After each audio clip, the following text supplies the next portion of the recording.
Knock, knock. Who's there? Ezra. Ezra who? Ezra, any hope for me? Miss Lofty looked up from her work when she saw me. Back so soon, Bobby? She said. I nodded.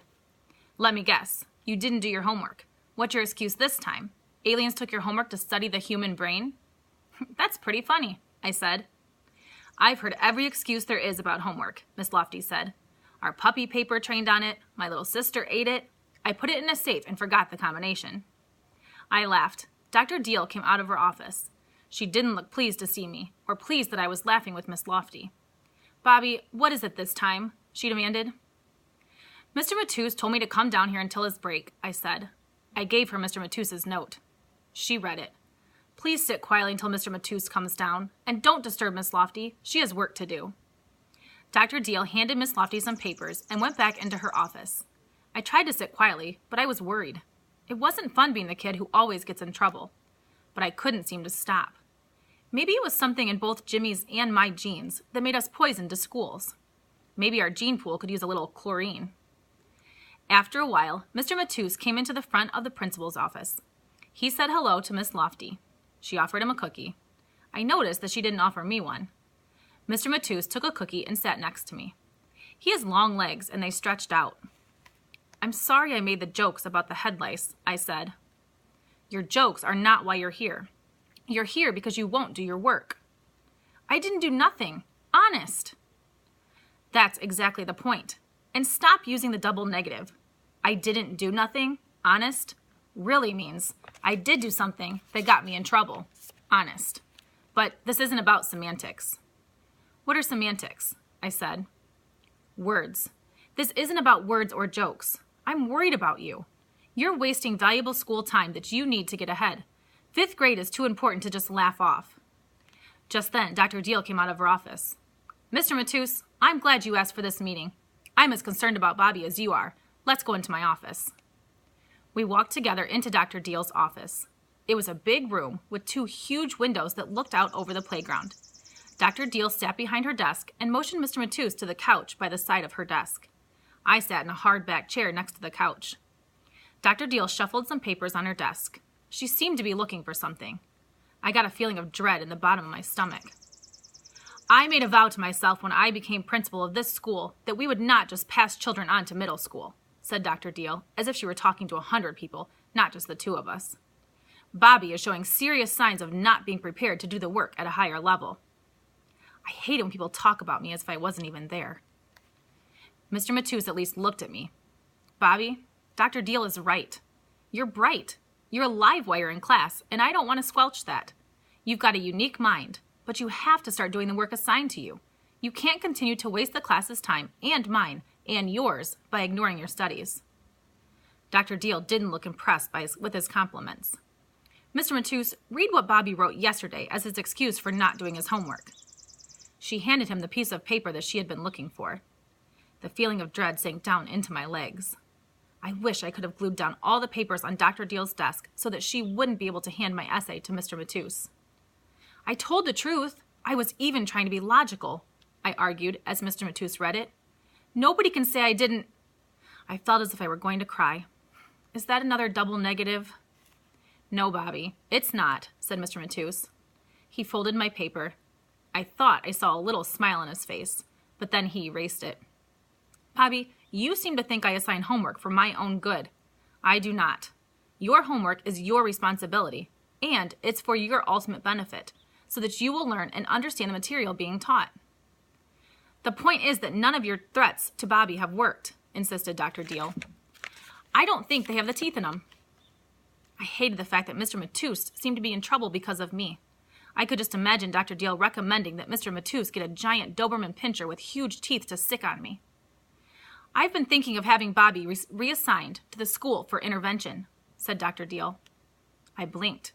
The School for Intervention is for kids with behavior problems, and it's all the way across town. Jimmy had to go there. I hated the thought of not finishing out 5th grade with Mr. Matus. I don't think the School for Intervention is where Bobby belongs, said Mr. Matus thoughtfully. I'd like to give him one more chance. I would like to meet with his parents again and see if we can come up with a plan of action. Dr. Deal interrupted him. I have seen behavior problems like Bobby's before. The answer is discipline, discipline, discipline. It's already the beginning of March. By April 1st, I want to make a decision. I studied Dr. Deal's face. I knew she had already made up her mind. She didn't want me in her school. Kids like me brought down the school's reputation. Maybe I should save time and ask to be transferred directly to the school for troublemakers. Do not pass go. Do not collect $200. I felt my stomach clench. I wondered if I was going to be sick right there in her office. It would serve her right if I threw up on her rug. What if I promised to do the work? I found myself begging. I could try harder, honest. Dr. Deal ignored me. She turned to Mr. Matus. If I give Bobby a brief probationary period, you must work with his parents to make sure that he realizes that continuing this behavior will only get him in trouble. I agree, said Mr. Matus. All right, Mr. Matus, just so we understand each other. I expect to get a report from you about the plan that you make with Bobby's parents. And I want to hear that he is doing his work and all his other school assignments, including extra work, to make up for what he has refused to do in the past. That'll be all. Mr. Matus stood up. Come on, Bobby, he said. We stood in the hall. Mr. Matus took out his notebook and quickly wrote in it. He tore out the page. I'm giving you a note to take to your parents. I want to meet with all three of you. Yes, sir, I said. My parents are used to kids in trouble. My brother Jimmy's given them plenty of practice. You are not your brother, said Mr. Matus. You don't even know Jimmy, I said. He put his arm on my shoulder. I pulled away. I didn't want him to see me cry. Bobby, we can turn this thing around, but you're going to have to work with me. You're on your 9th life here. I don't think you belong at the school for intervention, but you can't keep treating my homework assignments as jokes. No, sir, I said. They aren't that funny. Bobby, stop it, snapped Mr. Matus. There's got to be a limit, and I am the one who has to set it, not you. He put the note in an envelope and gave it to me. You will take this note to your parents. Don't even think about not giving it to them. I want to hear from them by tomorrow. If not, I will call them myself. I'd like to see them before the end of the week. Tomorrow after school would be ideal. We walked back up to the classroom together. Miss Harris, the other 5th grade teacher, was waiting for him. Mr. Matus left me and went to her to talk. He told her something, and she started to laugh. I didn't like to see Mr. Matus having fun so soon after yelling at me. I had a feeling they were both laughing about me. I put the letter in my backpack. Somehow I got through the rest of the day. I can't say I learned a lot. I kept thinking about how my parents would react to the note from Mr. Matus. It was as if the note from Mr. Matus were alive, like something in a horror movie whispering through my backpack. You're in trouble, buddy. Big trouble. And this time, you're not getting out of it. The dismissal bell rang. I jumped. It was literally as if the bell had been that creepy voice in my ear. What's wrong with you? Asked Janine.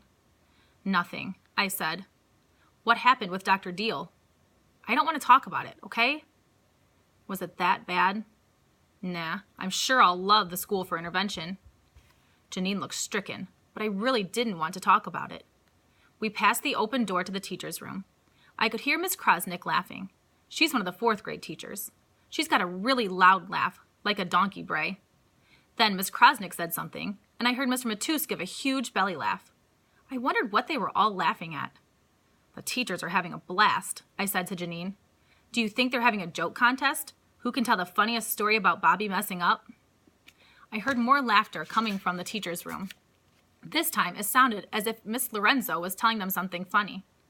Maybe they were really trying to outdo one another, to see who had the funniest stories. Not just about me, but about all the kids who mess up in school. I really wished I could hear what they were saying. Janine ignored the laughing. How could she do that? Whenever I hear anybody laughing, even strangers on the street, I always want to know why. Come on, Bobby, Janine insisted. Tell me what happened in the principal's office. Did she really say she wanted to send you to the school for intervention? Drop it, okay? I'm trying to find out what the teachers think is so funny. I think they're having a laugh-off. What's a laugh-off? Asked Janine. Nothing, I said. I just made that up, but it sounds like fun. More fun than being kicked out of school.